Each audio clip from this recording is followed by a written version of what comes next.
Mr. Reddit Man presents Elementary Teachers of Reddit. What have you assigned for your own amusement? I teach 4th grade and we learn about taxation without representation. I used to do an activity where every student brought in 100 pennies. Over the course of a few days, students would have to pay taxes on things like using the pencil sharpener, worksheets, using the door, etc.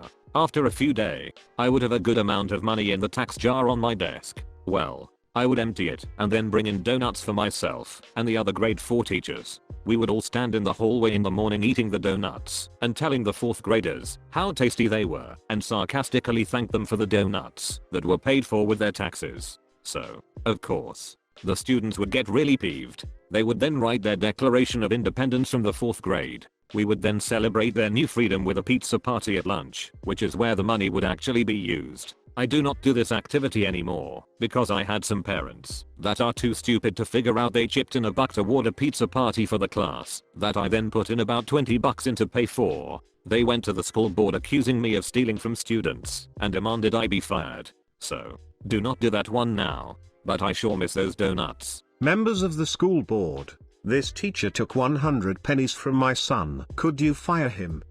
Seems reasonable.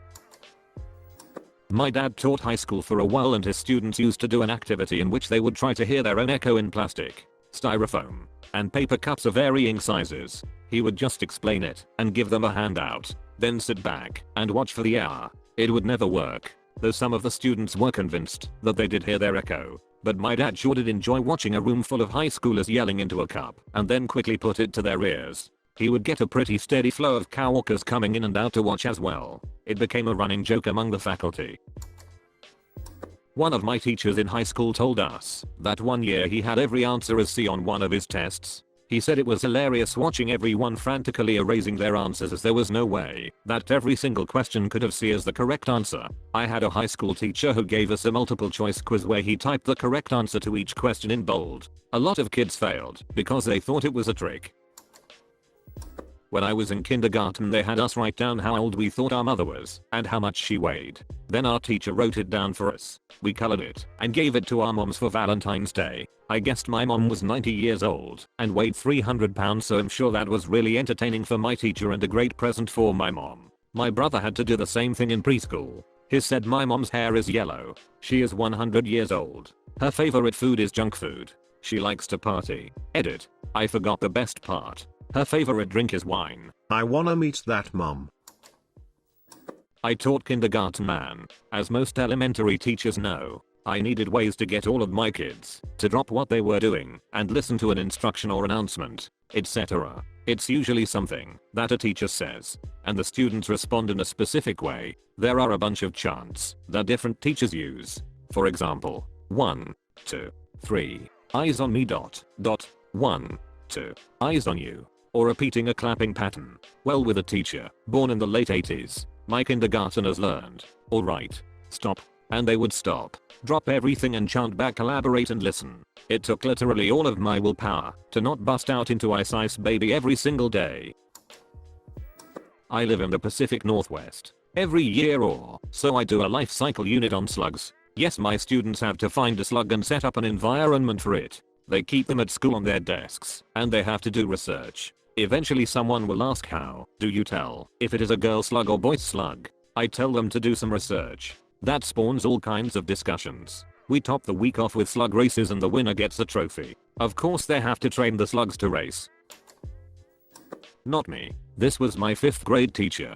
We were given 10 locations spread across the United States. Average cost of lodging for a night. Base cost for gas per mile. The task was to find the most efficient way for him to visit all 10 of his family members using the least amount of money. I thought the question was fun. Now looking back on it, realizing he was using us to do all the boring parts of a trip. This was before Google Maps and MapQuest was around. He gave us the option to pack up to 3 days worth of food and drive between 12 hours a day with 2 months to make the trip. My Spanish class went on a field trip to the mall. Our teacher split us into teams and gave us lists of items to find. We had to write down which store we found it in and how much it cost. The team with the most items for the least amount of money won. When we finished, she told us it was her Christmas shopping list. Not as cool, but a teacher once took our class to a mall, and we had to spend $1 million on paper. First person to do it won a $50 gift certificate. Everyone headed straight for jewelry stores and stuff. I went to the travel agent and found a bored kid there who was happy to work out for me how much it would cost to book an entire cruise ship to myself. Well over $1 million in about 20 minutes. I assigned my 6th graders to write their own obituary. Apparently they all died famous, except for my favorite. He wrote his as his WoW character. In 5th grade, on April Fools, our social studies tests were due to be handed back that day. My teacher told us that most of us did very well, although 2 students did receive an F. She reminded us, as usual, that the sharing of grades was prohibited. What we did not know was that she had photocopied all of our tests and failed every single one of them. No one would tell each other what he/she got because he/she was so ashamed. We found out a solid 20 minutes later. I teach at elementary in Japan, and half my job is also teaching about the various cultures of the world. I have an English board where I put up various posters that I will have students make as projects. Last week, the posters that we made were about different games around the world, Mankiller, tic-tac-toe and the like. I could not help but throw Dungeons and Dragons into the ring as a potential game that a pair could make a poster about. One of the pairs picked it and ran with it and drew a really cool picture as well. My mom had a black eye from being accidentally hit in the head by a remote control. She had her 6th grade class do a creative writing assignment about how she got the black eye and gave candy to the kid who had the most correct story. My grade 6 teacher assigned a book report for the 18th emergency, a book about a kid who gets bullied. I really do not remember much about it. What he did not tell us, however, was that he thought the entire contents of the book were drivel, hence not remembering much. He read aloud excerpts of people's book reports praising the book and counted the points brought up with direct examples in the book. It was the first book report we had in his class and he gave us specific directions that for our next book report, in order to get a passing mark we have to give our honest opinions on the book's contents. Might sound a little harsh for 6th grade, but I feel like it was a slap in the face that we needed for critical thinking, myself included. In elementary school we had to write a paper on how to make a bed. I thought I would be clever and described how to cut down a tree and saw it into boards and nail them together to make the bed. The teacher made me do it over the right way and had a conference with my parents about it. Stupid teacher stifling my creativity.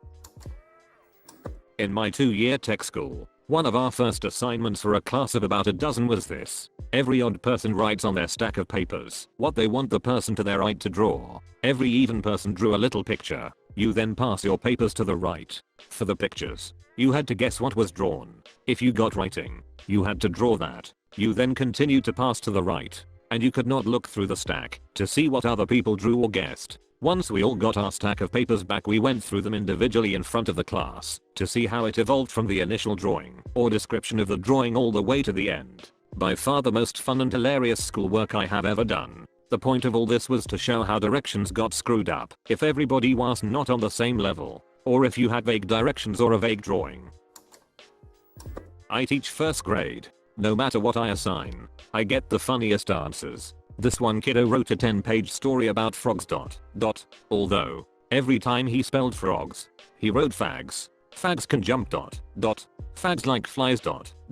Yeah, you can imagine him grading some papers now of sentences written with spelling words. Here are some fun ones. My bus driver won't let us move our seat. I keep my money in our ATM. Teacher, are you nice today? These balls are green. These people are crazy. And all the ways they spelled the word awesome equals the same. Awesome, awesome, awesome, awesome ... I could go on and on ... Music teacher. Here I love asking my music students to write the lyrics to the Star Spangled Banner just to see. Joe's can you see? Donsley light ... through the perilous flight. Full of fun. My 7th grade teacher did this with the Pledge of Allegiance. My best friend had, up until that day at the ripe old age of 13, thought the words were, for Richard stands ... We have a centers activity every week called Would You Rather ...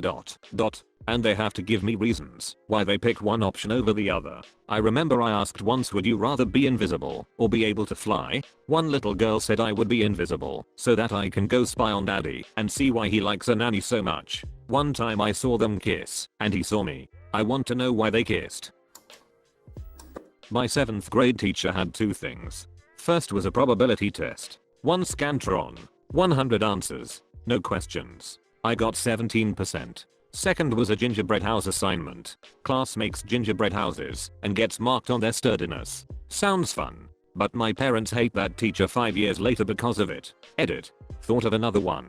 In grade 9 our English teacher split us into 5 groups of 6 and gave us all the same set of tasks. Stuff like use a ruler to draw a square with a length of 10 centimeters on a piece of paper, then cut it out. Issue was, she did not give out nearly enough materials for every group. It was all fun until 2 guys got into a fight over a pair of scissors. I teach English in a middle school. Every day I assign a short writing assignment and mostly the kids do the very least amount of work to complete the journal entry. Luckily for me, every once in a while someone will take the prompt and run with it. Here is a free verse poem I got once. Potatoes roll down the hill, rumble rumble. To Jack and Jill, the potatoes squashed them, squish, and stole the crown and sold it at a pawn shop, but only got 50 bucks. If you are reading this, you watched until the end of the video. Smash that like button if you have enjoyed it. Bam. On screen there should be some more videos similar to this. So either go do something else or watch more videos. That's about it. There is no more here. What are you waiting for, a secret message or something? This is not a secret, but subscribe for more videos like this.